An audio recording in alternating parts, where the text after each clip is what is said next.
प्राथमिक स्वास्थ्य केंद्र रेपरा में मनाया राष्ट्रीय फाइलेरिया उन्मूलन कार्यक्रम।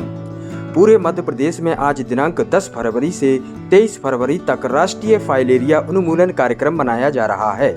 इसी क्रम में आज दिनांक 10 फरवरी दोपहर 12 बजे प्राथमिक स्वास्थ्य केंद्र रेपरा में medical officer doctor M L. Chaudhary एवं medical officer doctor Adarsh Garg की उपस्थिति में रेपरा क्षेत्र की सभी आंगनबाड़ी कार्यकर्ताओं को फाइलेरिया रोग का परिचय, लक्षण, फाइलेरिया से बचने के उपाय व सावधानियों एवं आवश्यक जानकारी देते हुए दवा खाने के फायदे के संबंध में विस्तार पूर्वक जानकारी दी गई। इस मौके पर प्राथमिक स्वास्थ्य केंद्र रेपरा के लैब टेक्नीशियन नीलू पाल, सुपरवाइजर केदारनाथ विश्वकर्मा, विनीता लोधी ANM, रेपरा सरपंच पति अशोक जैन व समस्त आंगनबाड़ी कार्यकर्ता एवं जनप्रतिनिधि मौजूद रहे।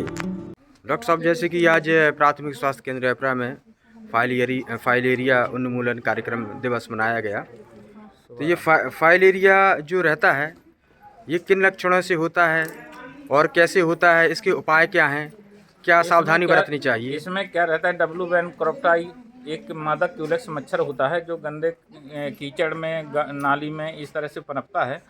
और इसको पनपने से ये जिस व्यक्ति को इन्फेक्टेड मच्छर यदि किसी व्यक्ति को काटता है तो उसके अंदर ये प्रवेश हो जाते हैं और ये 7 साल, 8 साल, 10 साल तक ये सुसुप्त अवस्था में पड़े रहते हैं।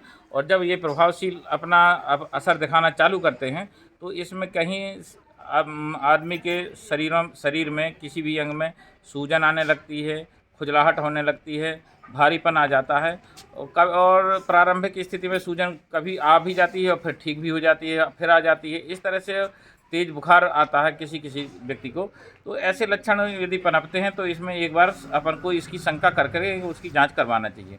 यदि मान लो किसी को हो भी जाता है तो उसका इलाज प्रारंभिक अवस्था में ये दवाइयाँ जो अभी अपन लोग आप लोगों सभी को बताया है, वो दवाइयाँ यदि अपन खा लेते हैं तो धीरे धीरे उसमें सुधार हो सकता है।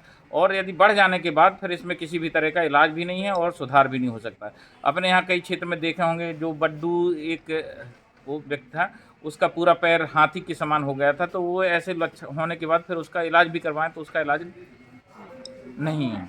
इसलिए अपन को इसकी गंभीरता को लेते हुए और सभी को दवाइयों का सेवन करना चाहिए और अपने लाइलाज बीमारी को ठीक करना चाहिए। जी सर, इसमें थोड़ा शंका लोगों को रहती है, ये जो सरकारी दवाएं दी जाती हैं इसमें कोई साइड इफ़ेक्ट तो नहीं रहता इसका? नहीं, किसी भी तरह का कोई साइड इफ़ेक्ट नहीं रहता। और साइड इफ़ेक्ट के लिए तो अपन का कोई सादा अच्छा खाना भी खाते हैं, उसमें भी कभी कभी साइड इफ़ेक्ट हो जाते हैं, है ना। तो इस दवाइयों में किसी को कोई साइड इफ़ेक्ट नहीं है, पूर्ण रूप से सुरक्षित है।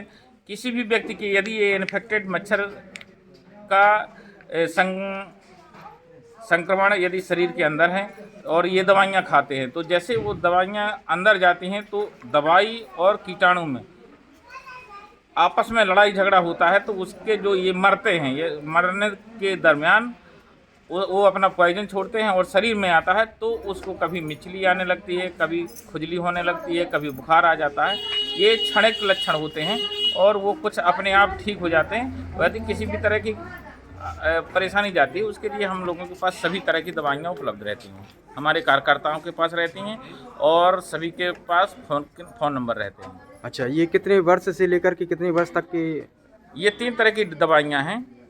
तो अपन को एल्बेंडाजॉल की जो गोली खिलाते हैं, अपन 2 वर्ष से ऊपर वालों को खिलाते हैं, सभी को खिलाते हैं। और जो आइवरमेक्टिन है ये 5 साल के ऊपर वालों को खिलाते हैं। और जो DEC की गोली है ये 2 वर्ष के ऊपर खिलाते हैं और ये उम्र के हिसाब से। अच्छा, इसमें गर्भवती महिलाओं के लिए कोई ऐसा तो? इसमें ये जिसको नहीं खिलाना रहता है तो उसमें जो इसके लिए कंडा इंडिकेशन है वो गर्भवती महिलाएं हैं और जो गंभीर रूप से बीमार व्यक्ति हैं उसको नहीं खिलाना है और छोटे बच्चों को नहीं खिलाना है। जी।